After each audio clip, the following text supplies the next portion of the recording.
Okay, so I just saw Roy Jones say that he would beat a prime Alexander Usyk when he was in his prime. Now I was thinking about this because it was an interesting sort of thought exercise to me because a prime Roy Jones, people really do forget how good, how fast, how dangerous a prime Roy Jones was. Now, granted, a prime Roy Jones was at middleweight, super middleweight, and a bit at light heavyweight.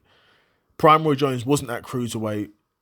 Prime Roy Jones wasn't really at heavyweight. He had one fight at heavyweight where he beat John Ruiz. But it's not like when he fought John Ruiz, it wasn't like he steamrolled him. Now, he shut down John Ruiz and comprehensively beat him. But it's not like Roy Jones' power was necessarily translating and he just steamrolled and John Ruiz, sorry. Whereas Usyk is a guy who came up, made his career at cruiserweight, undefeated, undisputed, then went up to heavyweight, done the same thing again, right? Objectively, Usyk isn't a small man. Now he boxes. He's not boxes. What his height is 6'3", which objectively again isn't small.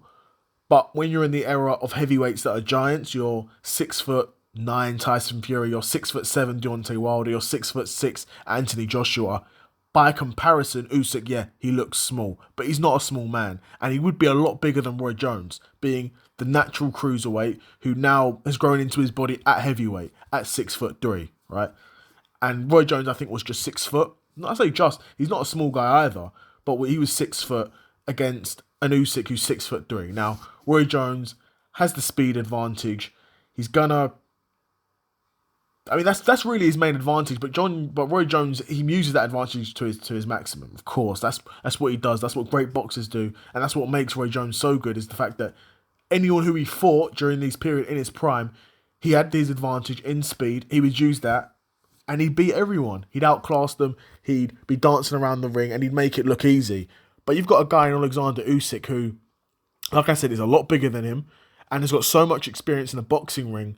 He's seen almost anything there is to see in a boxing ring except for Roy Jones, because there is no one like Roy Jones. There's nobody similar. There's no training partners you can bring in. Whereas for Roy Jones' preparation, there are heavyweights that are southpaws, that are switch hitters, that change levels a lot. You can find a guy to replicate Usyk's style. Now, they won't be anywhere near as effective as Usyk because Usyk is Usyk, right? But there are guys out there. Whereas there's no one like Roy Jones. You can't bring in anyone to even remotely try and copy that style, right? In his prime as well, no chance. No chance.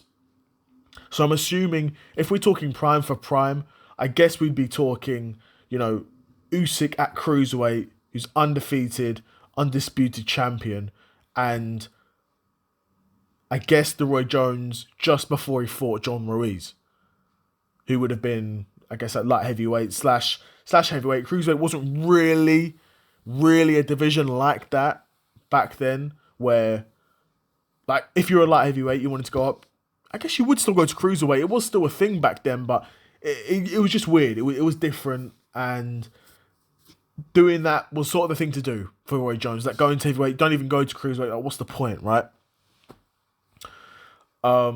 But yeah, Roy Jones around that time. Of course, Usyk's going to be bigger. In terms of the pure boxing IQ, Usyk's going to have the advantage, but Roy Jones, he's always going to be so hard to pin down, right? Which is what Usyk would need to do. But Usyk's able to do it because Usyk's one of these few boxers that has mastered the skill. That is one of the hardest things to do in boxing, but apply pressure without throwing punches, right? And you may have heard that saying, but to actually do that effectively is incredibly difficult in the boxing ring. Because, think about it. You're applying pressure without throwing punches. It's boxing. Like, the main way to apply pressure is by throwing punches. If you don't even need to throw punches to apply pressure, what's going to happen when you start throwing punches?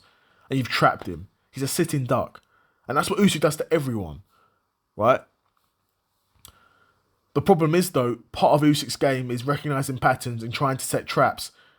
With Roy Jones, you don't get the chance to set traps because Roy Jones is so fast. If he sees an opening, he's going to take it, and he's not going to let you sort of work out the data, because he'll hit you and then he'll hit you with 4 more punches and you don't even know where you've been hit, and before you know it, he's already back out of range and he's dancing. All right. That being said, I do think over 12 rounds, Usyk would be able to eventually start to pin down Roy Jones, and by which point I think Usyk is just too big of a puncher for Roy Jones. Where we never saw Roy Jones fight in his prime at heavyweight, so we don't know what those other prime heavyweights would have done to him. But I'll be honest, I'm imagining those guys probably putting a bit of a beating on him, and he wouldn't have the.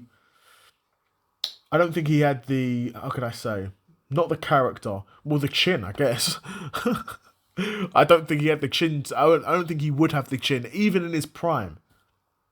Even a prime Roy Jones, I don't think would have the chin to sustain, a 12-round fight with Oleksandr Usyk. So, despite that fight, actually, like I said, being closer than maybe what I had originally anticipated, I do think Usyk would win that fight, despite Roy Jones being one of the all-time greats, especially in his prime. I do think over 12 rounds, it would be a win for Usyk. You could see a Roy Jones get an early stoppage if he was to rock him and then just pour it on and just, hit him from a million different directions. But we've never really seen anyone do that to Usyk in terms of really rock his chin and have him in serious trouble. I know AJ had that moment, and then Dubois with the body shot, which was low. He had some moments there, but not really, right? Whereas we would go on to see Roy Jones get knocked out a number of times in his career against guys who aren't really regarded as gigantic punchers like that, apart from Antonio Tarver at the time. Other than him, a lot of these guys that were knocking out Roy Jones, to be fair, it was out of his prime by then. He was. But a lot of those guys we were seeing were guys who aren't anywhere near the punches of a cruiserweight Usyk, right? But yeah, I'd be curious to know what you guys think of that fight. Do you think Roy Jones could beat Oleksandr Usyk in his prime, or do you think a prime Oleksandr Usyk would just be too much for Roy Jones? I'd be curious to know what you guys think in the comments below. But yeah, another episode of the Seth Solo Side Quest in the bag, and I'm out. Peace.